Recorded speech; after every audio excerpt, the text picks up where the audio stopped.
the stuff is landing or crashing around the world, and unexpected countries have had this happen. And that's why I picked that, because I thought that was a interesting case. And then, of course, Pope Pius XII and the Vatican were involved, back-channeling it through the OSS, which became the CIA later, to FDR. And that's how the U.S. knew something weird happened in Italy right before World War II. But so this was 33 was the first, documented?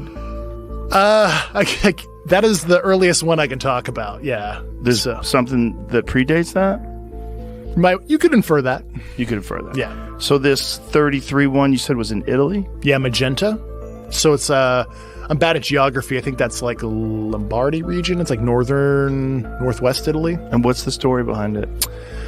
So basically it looked like it crashed, right? The original shape most likely was like a lenticular disc-like craft, with like two dinner plates. What does lenticular mean? So like two dinner plates, smushed together, right? The hump, and there's like a bubble on top. Like the classic saucer. Like that. Like that. Okay. But it looks like when it hits, the edges broke off, so it became this like bell or acorn shaped thing.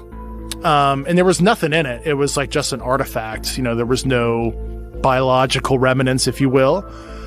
So it's so funny because the Italians were so confused, they actually called up the Germans and they were like, is this one of your Wunderwaffe? Like, what the hell just crashed in northern Italy? After the bombs is when the UFO phenomenon really hyped up.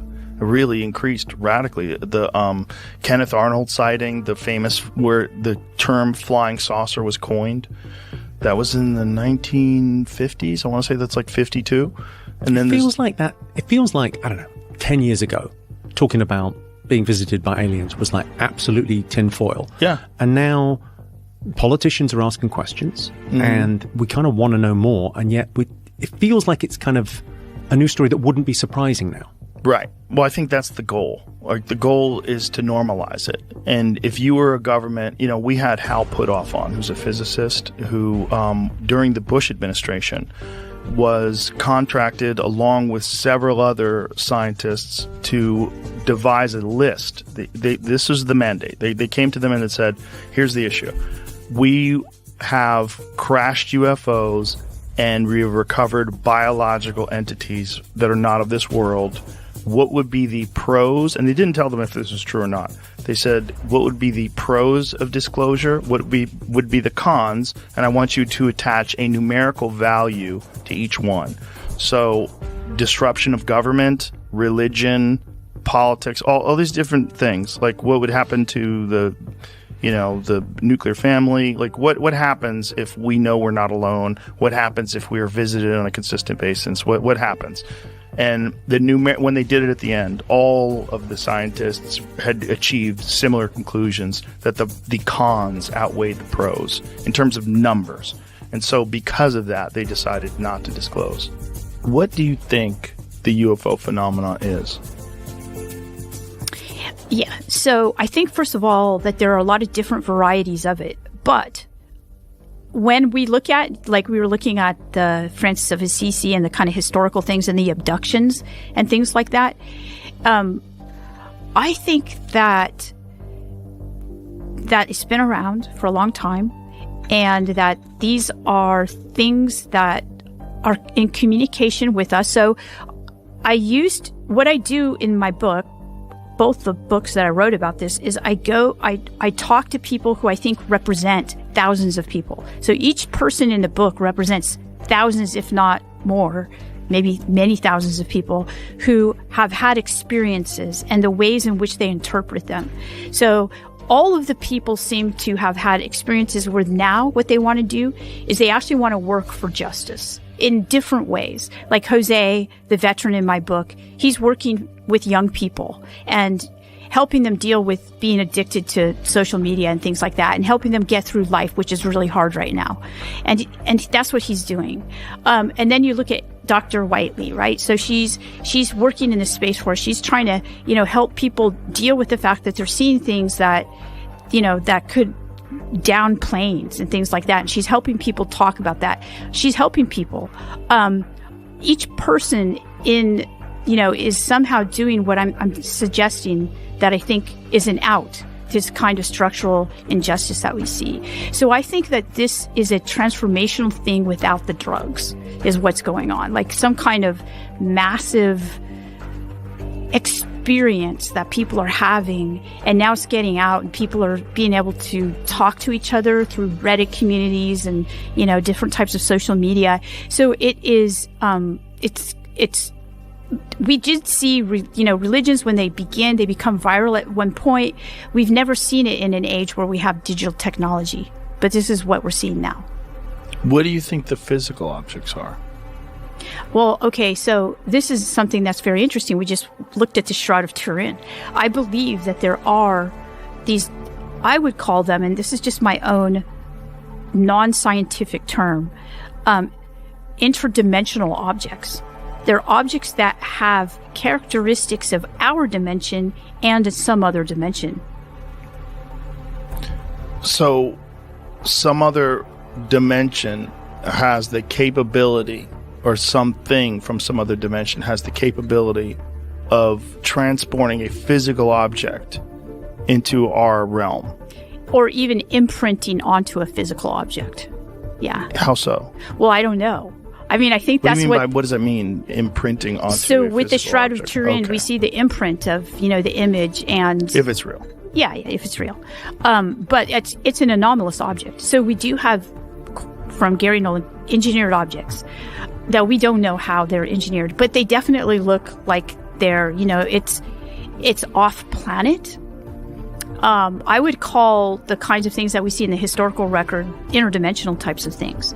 Now, how? I don't know, Joe. Okay, so I just don't know. But I do think that scientists in the government know that these things exist and they would like to figure it out. And so part of disclosure, the disclosure movement, is outsourcing this and trying to get as many people as possible to help in figuring it out. Do you wonder at all if this is a massive psyop and this is all just to cover up some very advanced American weapons technology? I think it's a very good question, and here's why I don't believe that.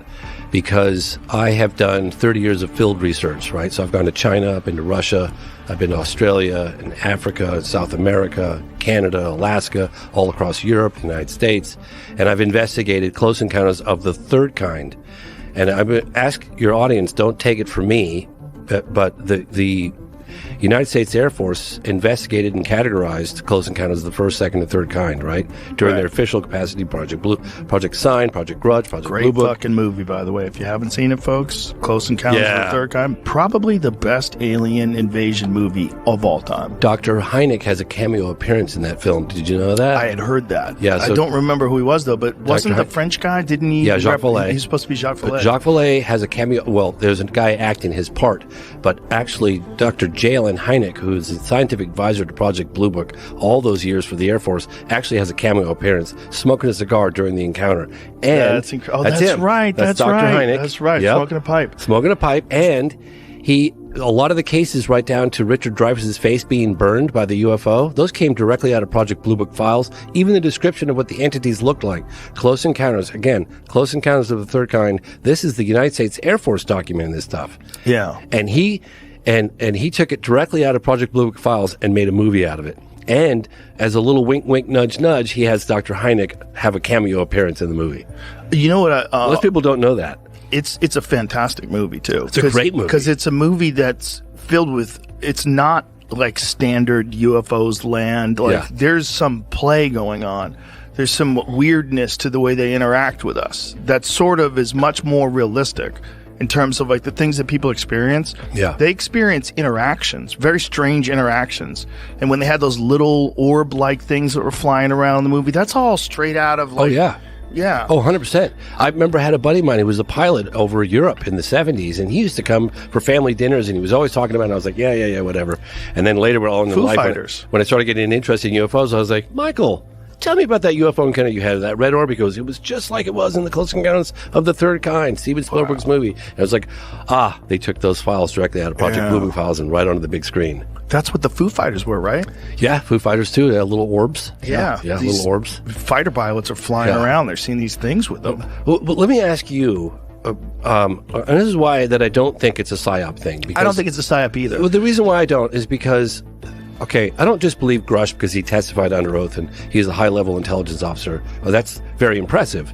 I believe Grush because his claims align with my personal research in the field. Remember, I've investigated crash retrieval programs, crash retrieval cases, right? Mm-hmm. And so when I put out Moment of Contact, well, actually, when I went in to put out Moment of Contact, people were going, James, you just dropped one of the biggest, most successful UFO films in terms of transcending the UFO community and penetrating a much broader, more mainstream audience.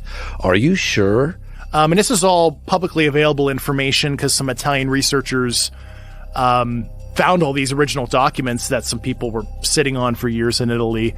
They put a gag order on the press, etc. And Mussolini asked the Germans to come down. And of course, the Germans came down and they were like, that is not ours, but let's look at it together. So that's kind of perhaps a tertiary reason the kind of Axis powers got together. I'm not saying that's like the reason, but I think the Italians and the Germans were so intrigued with what they found from like an artifact perspective.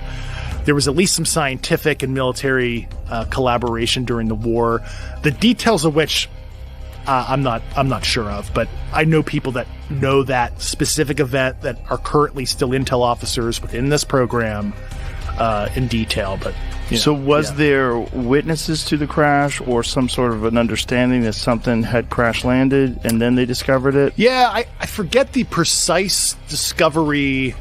I don't know if it was like local police officers or local farmers found it in the field, something like that. I don't want to misspeak. I assume some of the Italian researchers might have some fact witnesses that can orally say, "Oh yeah, my great grandfather found it" or something like that. But I don't remember. And what was the scale of this vehicle? It was probably like 20 feet by 10 feet, something like that. Not super huge, but kind of big. Do they think that this was a drone? Do they think that this was occupied? There was nothing in it. So if it was piloted, if you will, by some sentience, I mean, your guess is as good as mine. So. So what happened to that vehicle?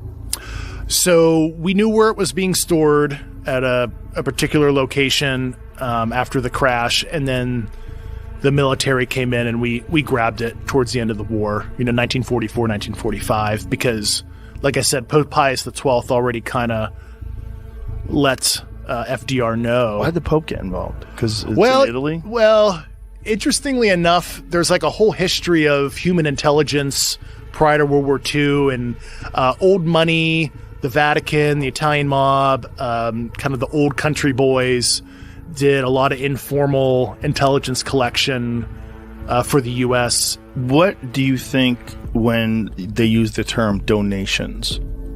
What do you think the purpose of that is? If there is an object that is purposely released into our, like I'm sure you're aware of cargo cults, yes. right? Yeah. So with cargo cults, for people that don't know, there's been some islands during World War I and World War II where planes landed there and they left, and these people they created these statues of these planes and they worshiped them. And they wanted them to come back. Yes. Yeah, because they got food and all kinds of wonderful things from the planes. Right. And they thought of them as deities. Right. The same way we would think of something from like somewhere else. Yeah. Yeah. So, that in my field has been called the cargo cult, the UFO cargo cult, right? And obviously Tyler and James view these parts as they called it the donation site, right? So giving it the idea Is that just one theory? Yeah, that's just one theory. Are there other theories that there's a biological organism that encounters a lightning storm and it actually crashes and there's physical bodies? Oh yeah, there is that. Yeah, there's that going What's around. your take on that? Because that's one of the things that Grush talked about and some of the other people talked about, that there are biological things that have been recovered. Well, what impressed me about what he said was that he used the term biologics. And I actually know that term because that's the same term that Tyler was talking about when he was creating materials in anti-gravity spaces on space shuttles and such. So I was wondering, because David Grush does get his information from people allegedly in the programs, but he's never seen these materials that I know of. I think he has some firsthand experience that he was not able to talk about. Okay. That he's alluding to. Okay. I think, but this is recent, and he's been very careful about how he releases this information and what he's able to release and not able to release. And that I was like, okay. Yeah, really? So I mean, I've not seen any bodies, nor have I seen intact craft, but I also have had, now remember, I don't have a clearance like he has, so I can actually talk about what people have told me. I have had people tell me that, yes, Diana, there are intact craft. I don't know. I mean, maybe.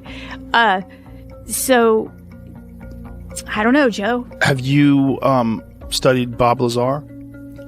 Okay, yes. I am always asked about Bob Lazar. Yeah. And I don't know, but I can tell you that people that I've met who are associated with the programs tell me that he's right. You know, human intelligence collection wasn't really formalized until the Office of Strategic Services, the OSS, which became the CIA in 1947. You had, Paul Mellon and all these other affluent guys of all these old money families that basically created the CIA. So that's probably the reason why. So this thing that was recovered, this was the first documented one that the United States had access to? I can't get into if it was the first or not, but it was an early one. Very early. Yeah. So it's almost 100 years ago. Yes. And so they take this thing and then they bring it where? Yeah, I can't get into those. Can't get into that. No. Okay. So they bring it somewhere in the United States. And was the attempt to try to back engineer this thing? Was the attempt to try to understand what it was? Yeah, I mean, first of it, obviously, it's understanding the situation, right? What do we have our hands on? And like I've said in some other videos and stuff, we took the Manhattan Project secrecy and overlaid it on this issue because that secrecy worked well for atomic bomb developments and whatnots. And certainly this whole program in a nutshell, if I were to summarize the 90 plus years of history, it is a reverse engineering program to garner some kind of insight. And of course, not a lot of the things that we've learned from it are directly, ripped off the technology we found, but it has inspired other innovations that made its way into other U.S. classified programs over the year for national defense reasons. And it's a myriad of different things. So. You got access to Harry Reid and all these intel insiders, and now you want to do that? You're going to tarnish your reputation. It's a bad... Who gave you that advice? A lot of people did. I wish you called me. Well, James, you can handle it. You probably heard about Moment of Contact, and then you thought, this sounds too crazy. And then eventually you watched it. No, I thought, I always think a crash and contact sounds crazy. I know it does. I always think that. But I would have never told you not to do it. Oh, okay. I would have never told you not to do it. You're really good at this. You know how to, you're really good at, explaining. But you look at half the town talking about it, including the mayor. That's an incredible story. It's an incredible story. It's a phenomenal story. It's one of those stories where you're like, if everybody's in on this, this is crazy. If everybody's telling it, and there's not one contrarian that comes out and goes, they all told me to lie. I'm not fucking lying. This is stupid. They're doing it for tourism. Oh, not one person. Come on. There's always some hater. The UFO folklore is that this is where fiber optics were discovered first.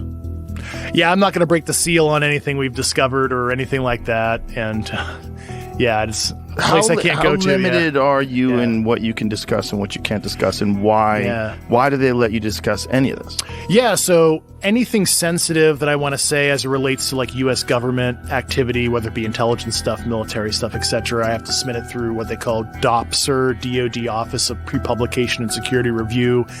That is something anybody who's been an intel officer, anybody with a clearance, has to submit that kind of stuff. Now, obviously, if you're writing a book about gardening, you don't have to. But if you're going to talk about anything military and intelligence related, you have to submit. So it's kind of a catch-22 for this office, right? They're only looking at it from a security perspective. They're not vouching for it or anything like that. And that's like any author, right? They could write a book about Navy SEALs and they're not vouching for the story. They're vouching that you didn't say any nasty code words. You didn't burn a specific ongoing classified program. And for them, I mean, I'm not in their OODA loop, but certainly it's a catch-22 for them where if they want to redact and they propose a redaction, they're like, hey, Dave, you can't say these sentences. You can rewrite it and resubmit. You know, we can't necessarily tell you what agency said to redact it, but you're not allowed to say this. They would be basically self-certifying there's a there. So in my opinion, probably the policy is like, if it has to deal with the subject, we're not saying anything. We're not proposing any redactions. As long as he's not burning a conventional program, we kind of have to allow him to exercise his First Amendment rights. And so I think it's like a catch-22 for that office is kind of the long. In recent years, the question of whether we are alone in the universe has captured the imagination of people all over the world. While UFO sightings have been reported for decades, the release of new footage has reignited the public's interest in this age-old mystery. The latest development to shake up the UFO community came in the form of what many are calling the clearest and most convincing UFO footage ever captured. This footage, which shows an unidentified flying object performing highly advanced maneuvers that defy conventional physics, has sparked a firestorm of debate and speculation. And who better to weigh in on the matter than renowned astrophysicist, author, and science communicator Neil deGrasse Tyson? Tyson, who has spent his career explaining complex scientific concepts to the public, has never shied away from discussing UFOs and extraterrestrial life. He is known for his logical, evidence-based approach to such topics, and his perspective on the recent UFO footage has been eagerly awaited by enthusiasts, skeptics, and the media alike. In today's video, we will break down Neil deGrasse Tyson's analysis of the clearest UFO footage yet, examining his thoughts on the evidence, the implications of the video, and what it means for the future of UFO research. Before diving into Tyson's take on the footage, let's first take a look at the video itself and what makes it so compelling. The footage, which was captured by a military-grade infrared camera, shows a highly unusual object darting through the sky at incredible speeds. The object moves with remarkable precision, performing maneuvers that seem impossible for any known aircraft to execute. It changes direction rapidly, accelerates without any visible means of propulsion, and exhibits an almost supernatural level of agility. What makes this footage stand out from previous UFO sightings is the clarity and detail with which it was captured. Unlike many earlier UFO videos, which were grainy or blurry, this new footage is crystal clear. The object is visible in full detail, and the infrared camera allows us to see its heat signature, making it even more intriguing. The footage has been analyzed by multiple experts, including former military personnel, and many agree that the object is unlike anything they have ever seen. Some have speculated that the object could be a top-secret military craft, perhaps developed by a government or private entity. Others have suggested that it might be an extraterrestrial spacecraft, given the way it defies our understanding of physics and aerodynamics. But no matter which theory you subscribe to, the video undeniably raises important questions about what we are seeing and what it means for our understanding of the universe. So what does Neil deGrasse Tyson make of all this? Let's break down his perspective on the footage, starting with his thoughts on the evidence. Neil deGrasse, Tyson's approach to UFO evidence. When it comes to UFOs, Neil deGrasse Tyson has always been clear about his stance.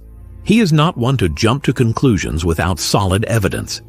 As a scientist, he places a heavy emphasis on empirical data and rigorous analysis. And he has often stated that extraordinary claims require extraordinary evidence. This is a viewpoint that has earned him both praise and criticism from those in the UFO community. Some have accused him of being dismissive of the possibility of extraterrestrial life, while others appreciate his commitment to rational inquiry.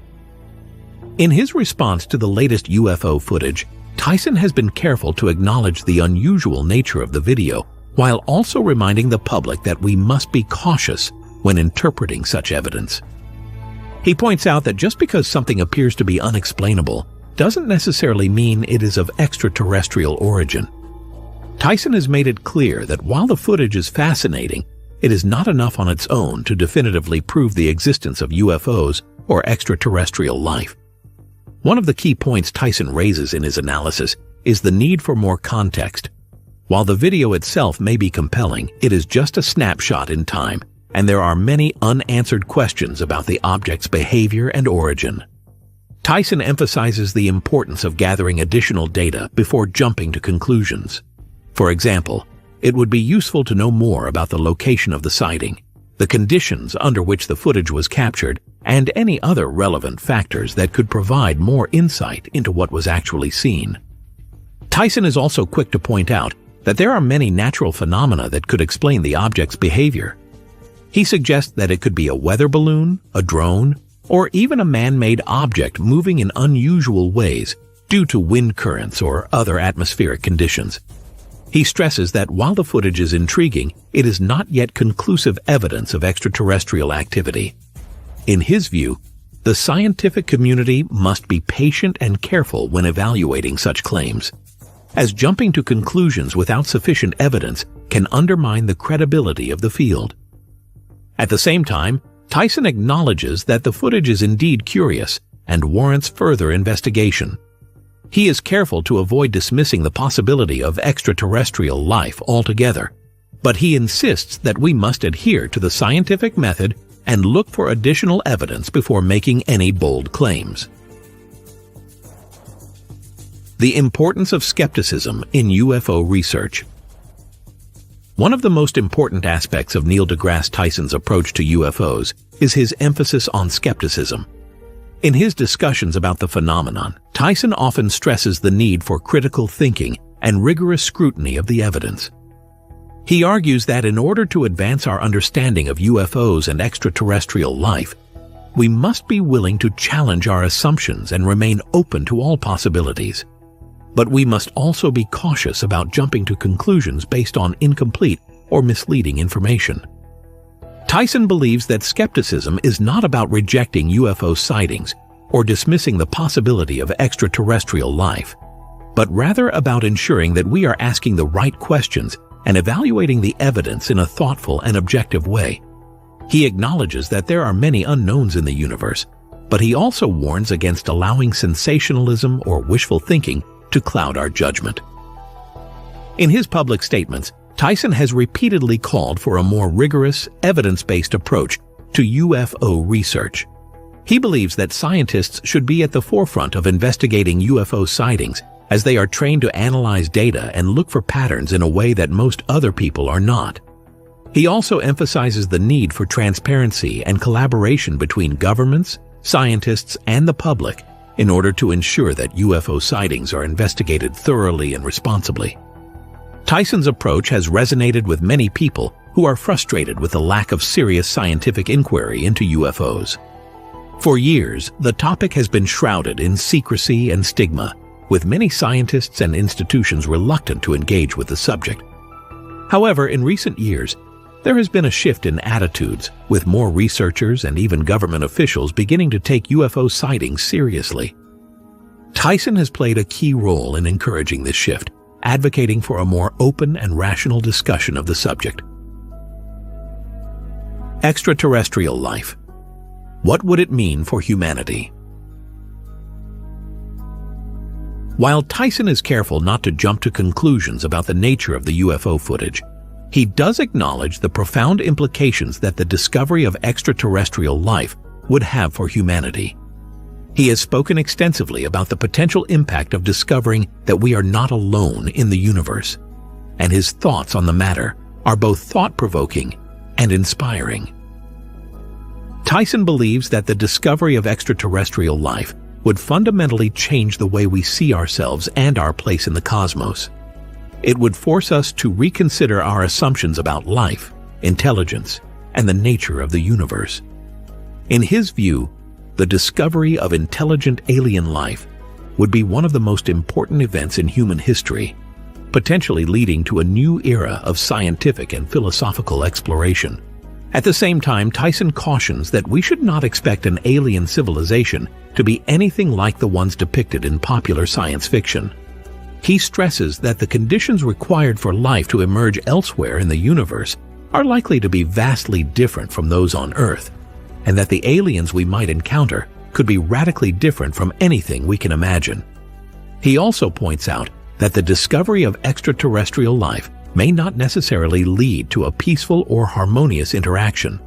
Just as there are conflicts and misunderstandings between different cultures here on Earth, there is no guarantee that contact with an alien civilization would be without its own challenges. Despite these challenges, Tyson remains optimistic about the potential for human growth and discovery that could come from the search for extraterrestrial life. He believes that the pursuit of this knowledge is a noble endeavor, one that can help us better understand our own existence and the universe around us. Whether or not the recent UFO footage provides concrete evidence of extraterrestrial life, Tyson remains committed to the idea that humanity's search for answers should continue, grounded in science, skepticism, and an open mind. What's next for UFO research? As the debate surrounding the clearest UFO footage yet continues to unfold, one thing is certain: the topic of UFOs and extraterrestrial life is not going away. In fact, it's becoming an increasingly important subject of scientific inquiry as more and more people call for greater transparency and more rigorous research into UFO sightings. Tyson's approach to UFOs, grounded in skepticism, critical thinking, and a commitment to evidence-based science, provides a model for how we can engage with this phenomenon in a responsible and meaningful way. While it is important to remain open to the possibility of extraterrestrial life, it is equally important to avoid jumping to conclusions without sufficient evidence. As Tyson himself has said, extraordinary claims require extraordinary evidence. As the scientific community continues to examine the latest UFO footage and other similar incidents, we can expect more debate, more research, and more discoveries in the years to come. Whether this will ultimately lead to the confirmation of extraterrestrial life remains to be seen, but one thing is certain: the search for answers will continue, and the journey will be as exciting as it is uncertain. Expanding on the role of science in UFO research.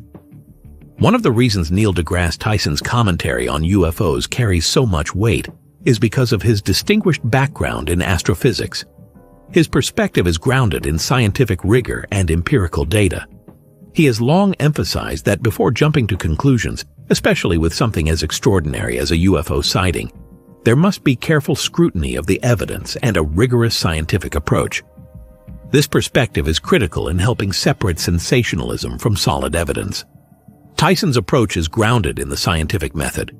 He encourages a process of observation, hypothesis formation, experimentation, and validation.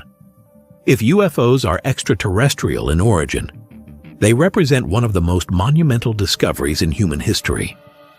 But for that discovery to be meaningful, it needs to be substantiated with concrete evidence and repeated observations.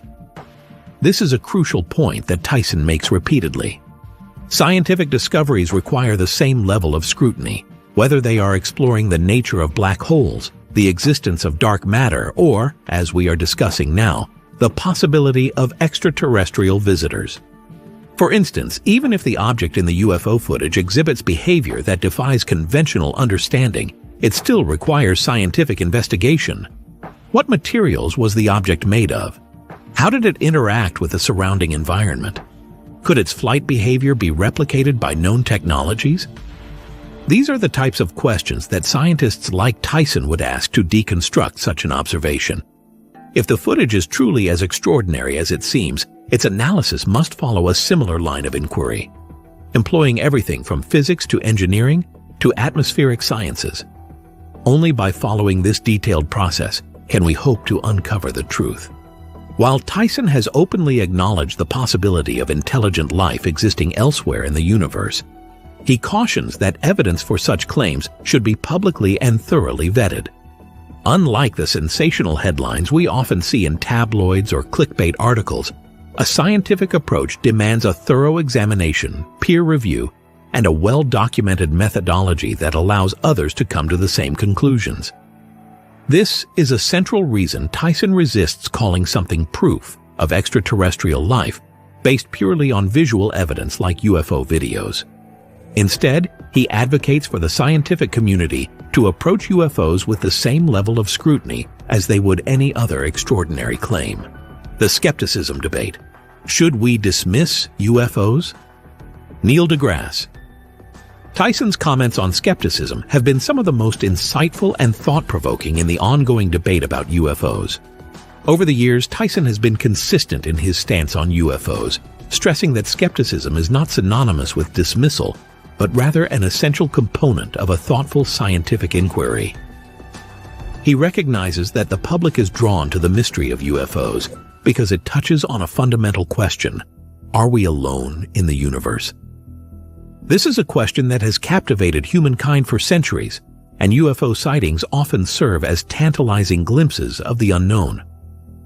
Yet Tyson has remained cautious about the rash conclusions some people jump to in response to UFO videos. The key reason for this caution is that there are multiple possible explanations for these sightings, many of which don't require the assumption that the objects in question are alien spacecraft. UFOs, Tyson argues, are, by definition, unidentified. While the footage may be compelling, the challenge is identifying the object in question. Until the object's nature can be properly determined, it remains just that, an unidentified flying object. This does not automatically mean it's alien in origin. In his discussions about UFOs, Tyson often emphasizes how sensationalized claims of extraterrestrial visits have historically clouded our judgment. There are numerous stories, books, and movies that present fantastical accounts of alien abductions, crop circles, and UFO sightings, and while these stories can be entertaining, they often make it harder for the scientific community to engage in rational inquiry. For Tyson, a scientifically rigorous approach to UFOs is crucial, as it helps separate the wheat from the chaff and allows us to investigate the phenomenon in an objective and systematic manner. This approach does not dismiss UFOs or the possibility of alien visitation, but it encourages the scientific community to approach the subject with the same skepticism it applies to other extraordinary claims. Skepticism, as Tyson sees it, is essential for the pursuit of knowledge, as it forces us to question assumptions and test our theories against reality. The search for extraterrestrial life, a broader perspective. The search for extraterrestrial life is one of humanity's greatest scientific endeavors, and it's something that Neil deGrasse Tyson has been deeply involved in throughout his career. Whether through his work on the search for microbial life on Mars, his role in discussions about the Drake equation, or his participation in projects like SETI, Search for Extraterrestrial Intelligence, Tyson has always been a vocal advocate for investigating the possibility of life beyond Earth. Tyson's perspective on the search for extraterrestrial life goes beyond just the question of whether UFOs are extraterrestrial in origin. He's interested in the broader implications of discovering life elsewhere in the universe. For example, if microbial life exists on Mars, what does that mean for the possibility of similar life on other planets? Could we eventually find evidence of intelligent alien life? The discovery of extraterrestrial life would be groundbreaking for science and humanity as a whole, but it also raises a host of questions about the nature of life, intelligence, and even our own place in the cosmos. One of the central questions Tyson raises in his discussions about extraterrestrial life is whether we can even recognize alien life when we encounter it. As he points out, life on Earth is carbon-based, but it's possible that life elsewhere in the universe could be entirely different. It could be silicon-based or involve biochemistry we can't even imagine. This makes it challenging to define what exactly we are searching for and what form it might take. He also emphasizes that extraterrestrial life might not necessarily be similar to what we envision from Hollywood films, such as little green men or large, menacing craft. Tyson is also quick to remind us that the search for extraterrestrial life isn't limited to the distant reaches of the galaxy. There are many places in our solar system where life could potentially exist. For example, the icy moons of Jupiter and Saturn, like Europa and Enceladus, are considered some of the most promising places to search for microbial life. These moons have subsurface oceans beneath their frozen exteriors, and there is evidence that they may have the right conditions for life to thrive. Similarly, scientists have long speculated about the possibility of life on Mars, especially after evidence of ancient water channels and methane gas emissions were discovered by various Mars missions. The idea that life could exist beyond Earth has profound philosophical implications. It would force us to rethink our place in the universe and challenge our assumptions about the uniqueness of life on our planet. Tyson often talks about how the discovery of extraterrestrial life would be a humbling moment for humanity, reminding us that we are not the center of the universe. Such a discovery could foster greater unity on Earth, as the realization that we are not alone could encourage cooperation between nations and peoples. It would also underscore the importance of protecting and preserving life on Earth, as we would be reminded that life is fragile and precious. The impact of UFO research on public perception. The recent release of clear UFO footage has had a profound impact on public perception of extraterrestrial life. What was once a topic relegated to the realm of fringe science and conspiracy theories has become a mainstream conversation. Tyson's thoughtful and measured approach to UFOs has helped shift the narrative, urging the public to consider UFO sightings as legitimate scientific phenomena worthy of study rather than sensationalized entertainment. Part of Tyson's impact comes from the way he frames the conversation. He doesn't dismiss UFOs outright, but challenges the public to consider them through the lens of science and reason. Rather than simply fueling the fire of speculation, he encourages a thoughtful, evidence-based approach. By focusing on rational inquiry and skepticism, Tyson has helped bridge the gap between those who believe in UFOs and those who are more skeptical, opening up a dialogue that focuses on the scientific exploration of the unknown. As more and more military and government officials come forward with reports of UFO sightings, the stigma surrounding the topic is slowly eroding. People are becoming more willing to entertain the possibility that UFOs might represent something beyond conventional explanation. This shift is evident in the growing interest in UFOs among the general public and the media. News outlets have increasingly covered sightings and government reports, and there is a growing recognition that UFOs are a subject worthy of serious attention. This change in public perception is not just limited to UFO enthusiasts. Even some scientists are beginning to take the phenomenon seriously. While some still approach the topic with skepticism, the broader scientific community is starting to acknowledge that UFOs may represent a challenge to our understanding of physics, aerodynamics, and the possibilities for advanced technologies. Tyson has been a key figure in promoting this change, advocating for a more rigorous and open-minded approach to the study of UFOs. The role of technology in UFO research. One of the reasons we are seeing clearer and more compelling UFO footage than ever before is the advancement of technology. The proliferation of high-quality cameras, infrared imaging systems, and satellite technology has made it easier to capture and analyze UFO sightings. The military's use of advanced technologies like infrared sensors has allowed for more precise tracking of unknown objects, while the development of better telescopes and space probes has expanded our ability to scan distant objects in the cosmos. As Tyson points out, one of the exciting developments in UFO research is the increasing availability of advanced tools that can capture more detailed data. While earlier UFO sightings often relied on grainy, low-resolution images, today's cameras and sensors provide far clearer images and more accurate data. This advancement could make a significant difference in our ability to analyze UFOs, as clearer evidence will allow scientists to better study the objects and their behavior. In addition to the advancements in imaging technology, the increasing availability of computational tools and data analysis software is allowing for more detailed study of UFO sightings. By using machine learning algorithms and data analysis techniques, researchers can process large amounts of data from UFO sightings and potentially uncover patterns that would be difficult to detect with the naked eye. Tyson sees this technological progress as a positive development, as it could help scientists uncover more data about UFOs and move us closer to understanding what they are. Conclusion: a call for rational exploration. As we wrap up this exploration of Neil deGrasse Tyson's response to the clearest UFO footage yet, one thing is abundantly clear. Tyson calls for a rational, evidence-based approach to studying UFOs. While he recognizes the allure and mystery of UFOs and extraterrestrial life, he insists that we must maintain a scientific mindset, applying skepticism and critical thinking to any evidence that emerges. The discovery of extraterrestrial life, if it happens, will be one of the most significant events in human history. But it is through careful and rational inquiry that we will uncover the truth, not through sensationalism or wishful thinking.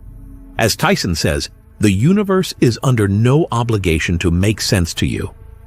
And the search for extraterrestrial life is one of the most profound scientific endeavors of our time. Whether or not the clearest UFO footage is evidence of alien life, Tyson's approach reminds us that the pursuit of knowledge requires patience, careful analysis, and an open mind. So as we continue to explore the mysteries of the universe, let's follow Neil deGrasse Tyson's lead and engage in thoughtful, evidence-driven exploration. Thank you for joining us as we delve into this fascinating subject. Be sure to like, share, and subscribe for more updates on this thrilling topic.